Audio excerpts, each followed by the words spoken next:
Bonjour à tous. J'ai vu que vous aimiez bien les contes de Pierre Gripari. Donc aujourd'hui, j'ai choisi de vous raconter une nouvelle histoire de sorcière qui s'appelle La sorcière du placard à balai. C'est moi, Monsieur Pierre, qui parle. Et c'est à moi qu'est arrivée cette histoire. Un jour, en fouillant dans ma poche, je trouve une pièce de 5 nouveaux francs. Je me dis, chouette, je suis riche, je vais pouvoir m'acheter une maison. Et je cours aussitôt chez le notaire.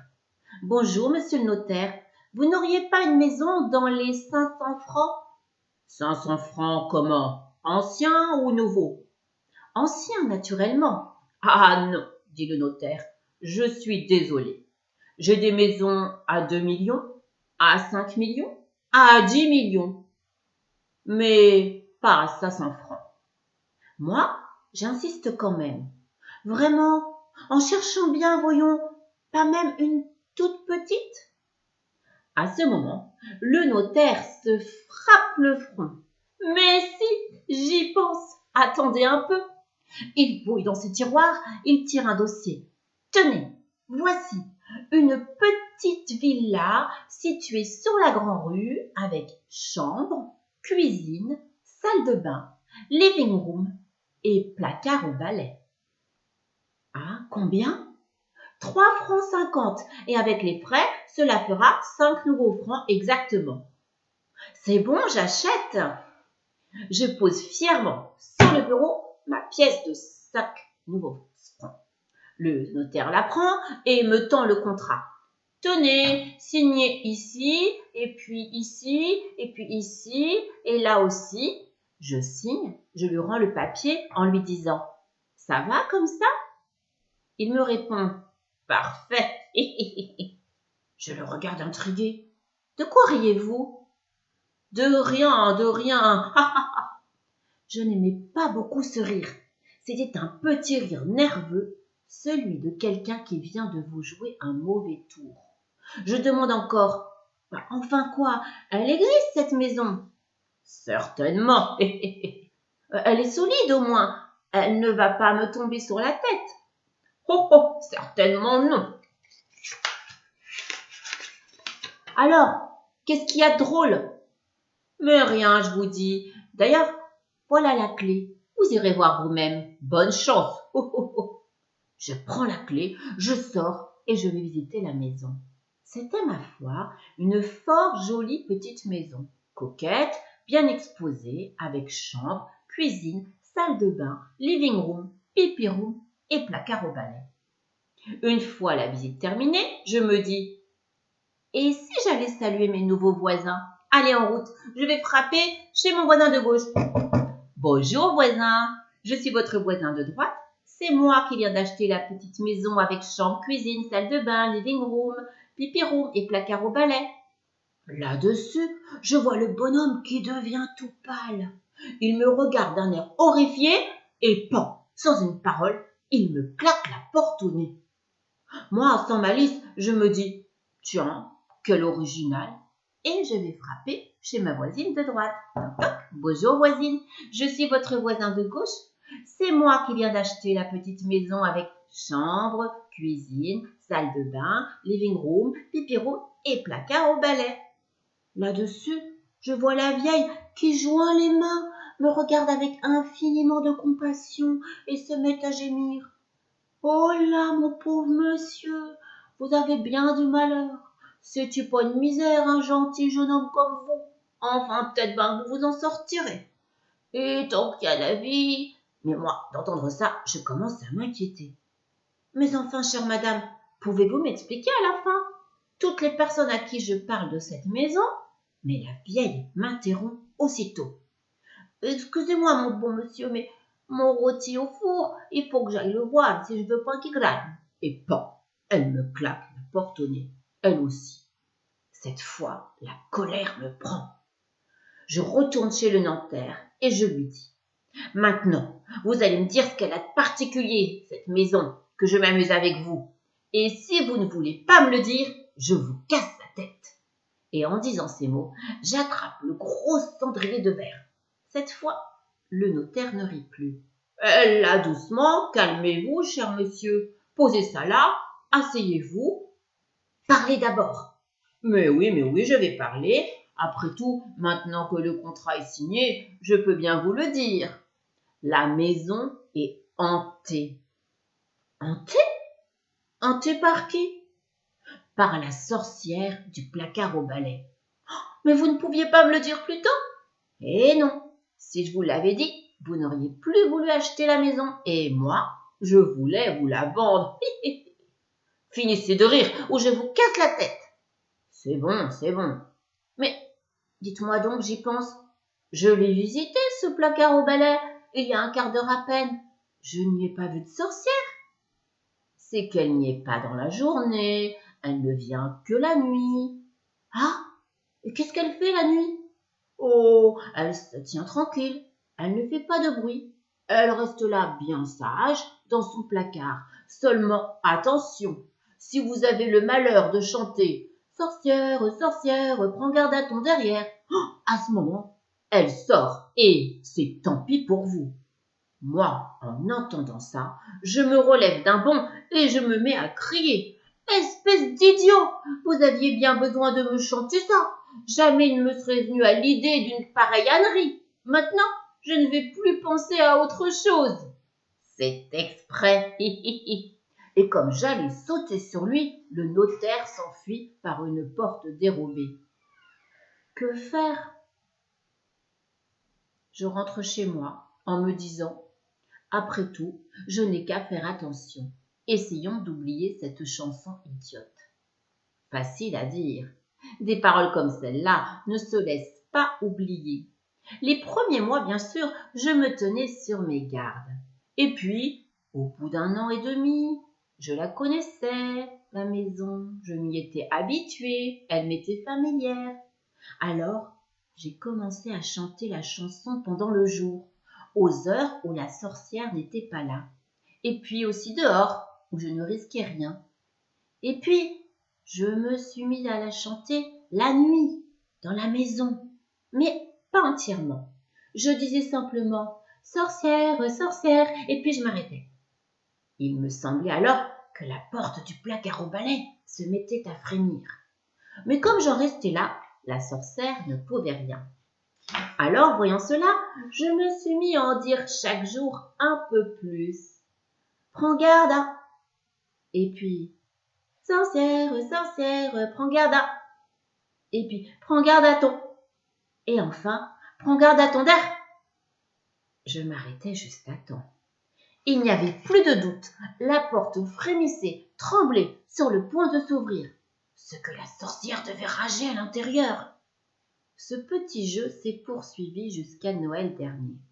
Cette nuit-là, après avoir réveillonné chez des amis, je rentre chez moi, un peu pompette, sur le coup de 4 heures du matin, en me chantant tout au long de la route « Sorcière, sorcière, prends garde à ton derrière !» Bien entendu, je ne risquais rien, puisque j'étais dehors.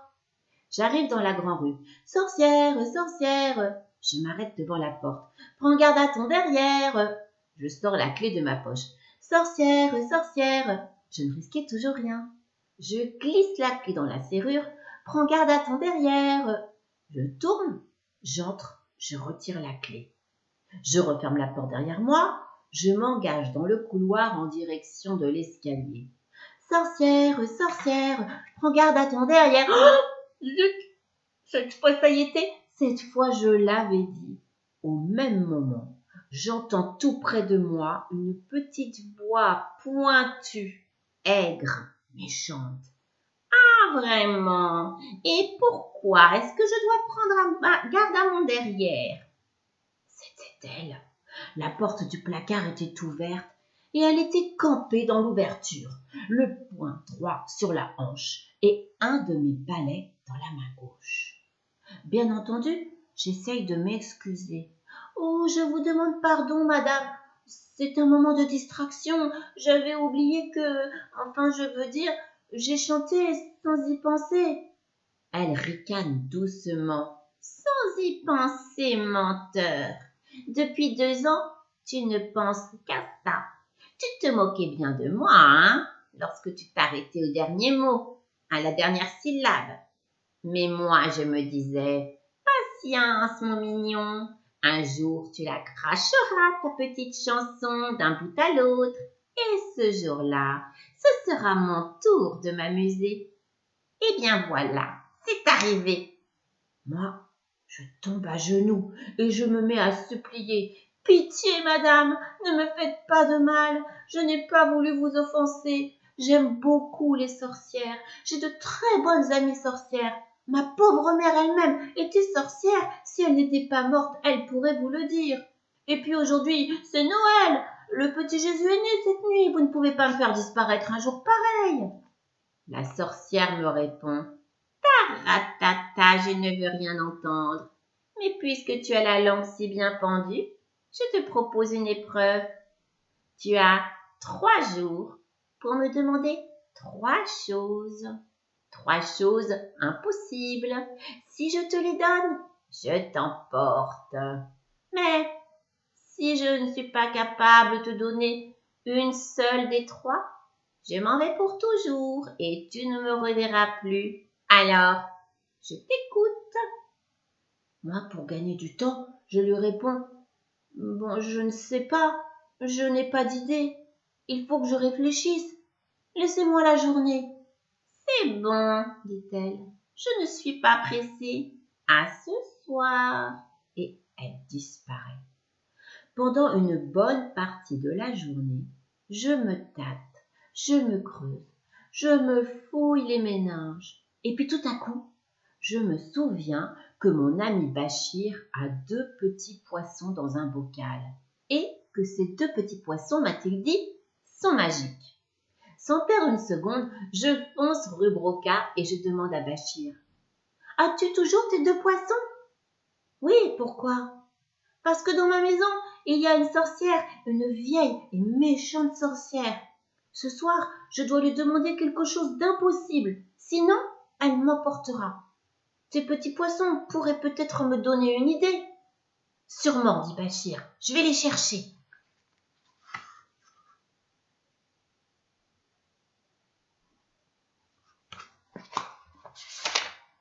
Il s'en va dans l'arrière-boutique, puis il revient avec un bocal plein d'eau, dans lequel nagent 2 petits poissons, l'un rouge et l'autre jaune, tacheté de noir.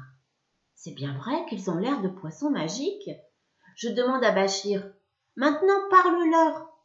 Ah non, répond Bachir, je ne peux pas leur parler moi-même. Ils ne comprennent pas le français. Il me faut un interprète. Ne t'en fais pas, moi, j'en ai un. Et voilà mon Bachir qui se met à chanter. Petite souris, petit ami, viens par ici.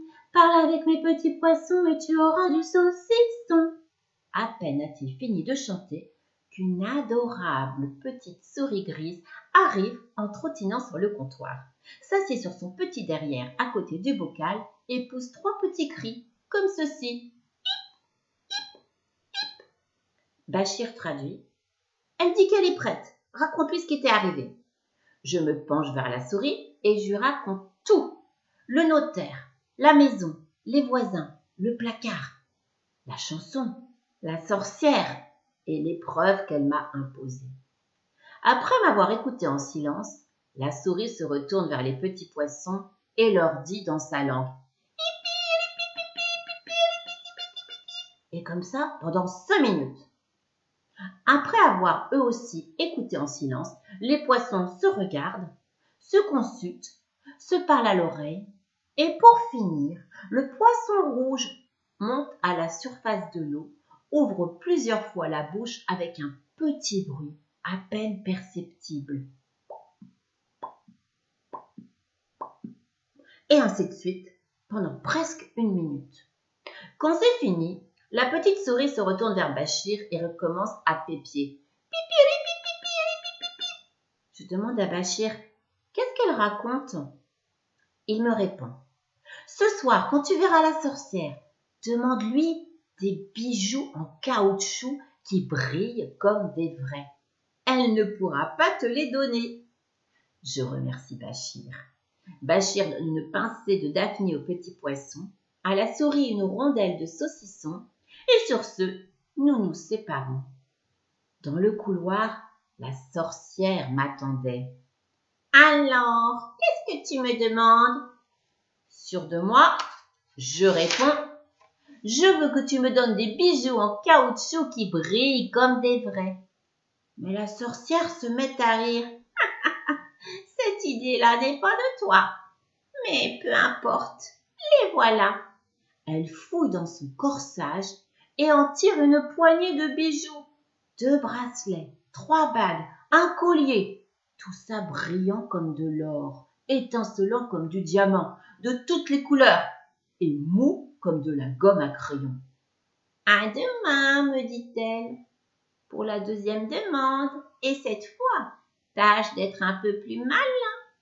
Et hop, la voilà disparue. Le lendemain, j'emporte les bijoux chez un de mes amis qui est chimiste et je lui dis « Qu'est-ce que c'est que cette matière ?»« Fais voir, me dit-il. » Il s'enferme dans son laboratoire. Au bout d'1 heure, il en ressort en disant « Ça, c'est extraordinaire. Ils sont en caoutchouc, je n'ai jamais vu ça. Tu permets que je les garde ?» Je lui laisse les bijoux et puis je retourne chez Bachir. « Les bijoux, ça ne va pas, je lui dis. La sorcière me les a donnés tout de suite. » Alors il faut recommencer, dit Bachir. Il retourne chercher le bocal, le pose sur le comptoir et se remet à chanter. Petite souris, petite amie, viens par ici. Parle avec mes petits poissons et tu auras du saucisson. La petite souris accourt. Je la mets au courant. Elle traduit, elle recueille la réponse et elle transmet à Bachir. Qu'est-ce qu'elle dit? Bachir me traduit. Demande à la sorcière une branche de l'arbre à macaroni et repique-la dans ton jardin pour voir si elle pousse. Et le soir même, je dis à la sorcière, je veux une branche de l'arbre à macaroni. Cette idée-là n'est pas de toi, mais ça ne fait rien, voilà. Et crac, elle sort de son corsage un magnifique rameau de macaroni en fleurs, avec des branchettes en spaghetti, de longues feuilles en nouilles, des fleurs en coquillettes et même des petites graines en forme de lettres de l'alphabet. Je suis bien étonnée, mais tout de même, j'essaye de chercher la petite bête. Ce n'est pas une branche d'arbre, ça ne repousse pas. Crois-tu, dit la sorcière. Eh bien, repique-la dans ton jardin et tu verras. Et à demain soir. Moi, je ne fais ni une ni deux. Je sors dans le jardin, je creuse un petit trou dans une plate-bande, j'y plante la branche de macaroni, j'arrose et je vais me coucher. Le lendemain matin, je redescends. La branche est devenue énorme. C'est presque un petit arbre avec plusieurs nouvelles ramures et 2 fois plus de fleurs. Je l'empoigne à 2 mains. J'essaye de l'arracher. Impossible. Je gratte la terre autour du tronc et je m'aperçois qu'il tient au sol par des centaines de petites racines en vermicelle. Cette fois, je suis désespérée. Je n'ai même plus envie de retourner chez Bachir. Je me promène dans le pays comme une âme en peine et je vois les bonnes gens se parler à l'oreille quand ils me regardent passer. Et je sais ce qu'ils se disent. Pauvre petit jeune homme, regardez-le, c'est sa dernière journée, ça se voit tout de suite. La sorcière va sûrement l'emporter cette nuit. Sur le coup de midi, Bachir me téléphone. Alors, ça a marché? Non, ça n'a pas marché. Je suis perdue et ce soir la sorcière va m'emporter. Adieu, Bachir. Mais non, rien n'est perdu. Qu'est-ce que tu racontes? Viens tout de suite. On va interroger les petits poissons. Pourquoi faire? Ça ne sert à rien. Et ne rien faire, ça sert à quoi? Je te dis de venir tout de suite. C'est honteux de se décourager comme ça. Bon, si tu veux, je viens. Et je vais chez Bachir. Quand j'arrive, tout est prêt. Le bocal aux poissons, la petite souris assise à côté. Pour la 3e fois, je raconte mon histoire, la souris traduit, les poissons se consultent longuement et c'est le poisson jaune, cette fois, qui remonte à la surface et se met à bâiller en mesure. Pendant près d'1 quart d'heure. La souris à son tour se retourne vers nous et fait tout un discours qui dure bien 10 minutes. Je demande à Bachir, Mais qu'est-ce qu'ils peuvent bien raconter? Bachir me dit, écoute bien et fais très attention car ce n'est pas simple. Ce soir, en retournant chez toi, demande à la sorcière qu'elle te montre la grenouille à cheveux. Elle sera bien embarrassée, car la grenouille à cheveux, c'est la sorcière elle-même. La sorcière n'est rien d'autre que la grenouille à cheveux qui a pris forme humaine. Alors, de deux choses l'une. Ou bien elle ne peut pas te la donner, et en ce cas, elle est obligée de partir pour toujours. Ou bien elle voudra te la montrer quand même, et pour cela, elle sera obligée de se transformer. Dès qu'elle sera devenue grenouille à cheveux, toi, attrape-la, ligote-la bien fort, bien serrée avec une grosse ficelle. Elle ne pourra plus se dilater pour redevenir une sorcière. Après ça, tu lui raseras les cheveux et ce ne sera plus qu'une grenouille ordinaire, parfaitement inoffensive. Cette fois, l'espoir me revient. Je demande à Bachir, peux-tu me vendre de la ficelle? Bachir me vend une pelote de grosses ficelles, je le remercie et je m'en vais. Le soir venu, la sorcière est au rendez-vous. Alors, mignon, c'est maintenant que je t'emporte. Qu'est-ce que tu vas me demander à présent? Moi, je m'assure que la ficelle est bien déroulée dans ma poche et je réponds « Donne-moi la grenouille à cheveux !» Cette fois, la sorcière ne rit plus. Elle pousse un cri de rage. « Hein, quoi? Cette idée-là n'est pas de toi. Demande-moi autre chose. » Mais je tiens bon. Pourquoi autre chose? Je ne veux pas autre chose. Je veux la grenouille à cheveux. Tu n'as pas le droit de me demander ça. Tu ne peux pas me donner la grenouille à cheveux? Je peux, mais ce n'est pas de jeu. Alors, tu ne veux pas? Non, je ne veux pas. En ce cas, retire-toi. Je suis ici chez moi. À ce moment, la sorcière se met à hurler. Ah, c'est comme ça! Eh bien, la voilà, puisque tu la veux, ta grenouille à cheveux. Et je la vois qui se ratatine, qui rapetisse, qui rabougrit, qui se dégonfle et se défait, comme si elle fondait. Tant et si bien que 5 minutes après, je n'ai plus devant moi qu'une grosse grenouille verte avec plein de cheveux sur la tête qui se traîne sur le parquet en criant comme si elle avait le hoquet. Quoi? Aussitôt, je saute sur elle, je la plaque sur le sol, je tire la ficelle de ma poche et je la prends et je te la ligote et je la saucissonne. Elle se tortille, elle étouffe presque, elle essaie de se regonfler. Mais la ficelle est trop serrée. Elle me regarde avec des yeux furieux, en hoquetant comme elle peut. Moi, sans perdre de temps, je l'emporte dans ma salle de bain, je la savonne, je la rase. Après quoi, je la détache et je la laisse passer la nuit dans la baignoire avec un peu d'eau dans le fond. Le lendemain, je la porte à Bachir dans un bocal avec une petite échelle pour qu'elle serve de baromètre. Bachir me remercie.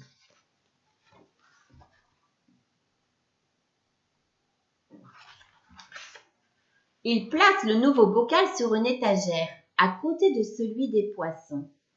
Depuis ce temps-là, les deux poissons et la grenouille n'arrêtent pas de se parler. La grenouille dit « Quoi, quoi ?» et les poissons « Et cela peut durer des journées entières. » Un beau jour, j'ai demandé à Bachir « Et si tu appelais ta souris, qu'on sache un peu ce qu'ils se racontent ?»« Si tu veux, » a dit Bachir, et il s'est remis à chanter. Petite souris, petite amie, viens par ici. Quand la souris est venue, Bachir lui a demandé d'écouter et de traduire. Mais la souris, cette fois, a refusé tout net. Pourquoi? Ai-je demandé. Et Bachir a répondu. Parce que ce ne sont que des gros mots. Voilà l'histoire de la sorcière. Et maintenant, quand vous viendrez me rendre visite, soit de jour, soit de nuit, dans la petite maison que j'ai achetée, vous pourrez chanter tout à votre aise. Sorcière, sorcière, prends garde à ton derrière. Et je vous garantis qu'il n'arrivera rien.